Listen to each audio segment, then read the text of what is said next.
சலூட்டிடா. நாளை என்றும் நம் கையில் இல்லை, நாம் யாவும் தேவன் கை பொம்மைகளே. என்றால் கூட போராடு நண்பா, என்றைக்கும் தோற்காது உண்மைகளே. போல்ட்டை கொண்டில்லாமல் ஓடு, கோல்டு தேடி வரும்.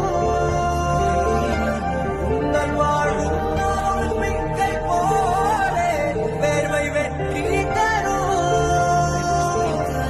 நாங்கள் ரிஷியும் இல்லை, ஓர் ருஷியில் சொன்னோம். Meet your new ACP, Adityan IPS.